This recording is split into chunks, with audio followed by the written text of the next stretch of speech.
Hey there, and welcome back to my channel. I have so much to share with you guys between my last video that I posted about my clothing line and today, which, truth be told, was really not all too much time in between, but a lot has happened. So when I left you guys last, I was really hopeful about this second manufacturer that I thought was going to be able to finish out my spring collection. Again, they were based in Arizona. The business name is actually called Fabric, for those of you that are like really super interested. They're in Temple, Arizona. And I thought everything was going to be great. I was really excited, thinking that, like I said, they were going to be picking up from where I left off with On Point Manufacturing, which was my initial manufacturer that I was all set to go with that shut down just before Christmas. Before sending all my fabric to this place in Arizona called Fabric, it gets a little bit confusing. I had obviously clarified with them on the phone and made sure, hey, you guys are going to be able to do these same rates that On Point Manufacturing was quoting me. And they said yes. All along they assured me that they were going to be able to do the same rates and really take care of me that I was planning on going with from my previous manufacturer. Otherwise, I would have never sent all my material and had that sent to them. Which, let me tell you, $1,600 later in freight fees from shipping all my fabric from Alabama to Arizona. It was sincerely a huge nightmare, and I would have never thought that shipping would have cost that much, but it did. So I had to pay that little fee, which was not fun to swallow because, like I said, that really was just concurred from this manufacturing plant shutting down and having to ship all my material, but I digress. So I clarified everything with Arizona and thought we were on the same page in terms of what they were going to charge me per garment to have it manufactured. Well, had a little plot twist about a week and a half ago, and come to find out, they are in fact not going to charge me those rates. They said that I had the deal of a century with the last place that I had, which in my opinion I was still paying quite a bit, but again, I digress. And so people in Arizona actually quoted me much, much higher than what I had originally planned for. And not only that, but they were also saying that in the future I was going to have to pay this like $4,000 incubator fee. Like, all these hidden fees just started coming out of the woodwork. So it was crazy.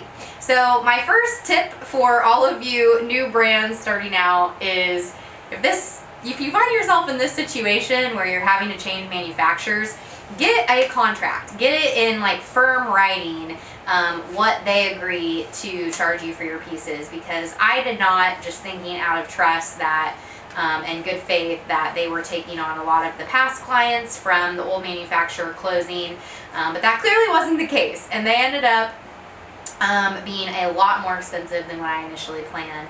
So again, super big blow. I honestly am still like processing through all of this new information myself, but I did have one other contact who was actually a manufacturer. She's kind of a like a broker, if you want to call it, but I had her contact information from when I was very first looking at manufacturers.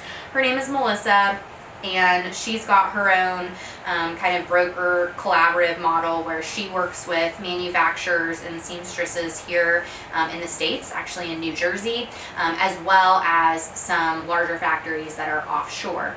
And I remember looking into her in the very beginning before I had decided to go with On Point, and really, I think the main reason I didn't go with her was I just loved that on-demand option that the first manufacturer had so much, where they literally make the garments as you get them ordered, that kind of made-to-order model.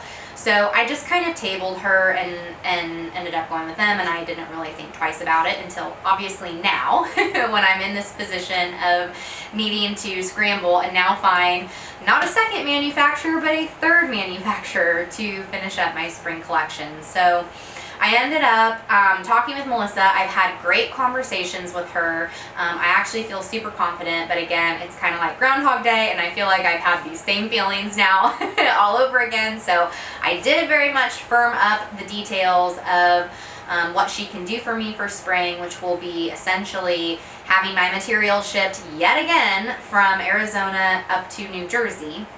And then they are actually going to be, all my spring dresses will be actually made with with local seamstresses there in New Jersey. So the spring collection will be American made as well, if it works out. At this point, this is a total Hail Mary if this actually happens for spring. Basically, I still need to firm up my shipping because I haven't been able to pinpoint the folks in Arizona yet to package up all of my material to get it to New Jersey. And then the other kind of bittersweet, like I've come to peace with this, but it is still kind of sad. I think I'm going to be cutting down my spring collection. I initially had 8 pieces. That was a mixture of dresses, blouses, and skirts.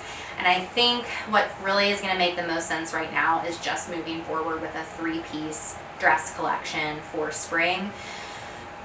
There's a lot that weighs into that. The main thing is the 3 dresses that I'll move forward with, I already have all of the fabric for. All my other pieces, I'm still awaiting material, which are mainly my prints and kind of like my polyester Georgette. We just haven't placed that order yet. And with everything going on, I'm just a little gun shy to throw more material in the mix until I really have a firm idea with what I'm going to be actually launching with this spring. And it might actually end up being more of like a spring-summer launch. I mean, the reality of me pulling this off come the beginning of March like I wanted to originally, I think is becoming more and more slim to none chance. So moving forward with a 3-piece dress collection, spring, summer. The pieces actually I think are going to transition nicely for spring and summer. There's already one dress that I want to wear to a summer wedding we have planned that I'm just like so dying to show you guys. And so that's kind of where I'm at. It's just a hot mess. I wanted to get on here, share with you guys a video of what's going on. Thank you so much, those of you that have reached out and are following along and cheering me on. I am so not going to try and let you down. I really want to pull this off and have something for spring. I'm working on a website right now in the works, which is really exciting. And once we finally have our samples back, then hopefully we can start doing photos. One thing that I am kind of toying around with the idea of for spring is the idea of a pre-sale. I'm not going to be able to do the on-demand option, but I thought potentially running a pre-sale with maybe some sort of a discount promotion as kind of an enticement to wait a little longer for shipping. I'm curious what you guys think about pre-sale. If you've bought pre-sale items in the past, what your experience has been. Did you like it? Did you not? Leave me some thoughts below in the comments if you don't mind. I would so appreciate any feedback and positive vibes that any of you guys can send. So thank you for tuning in, and I hope I will have more positive news to share with you here in the upcoming weeks. Bye for now.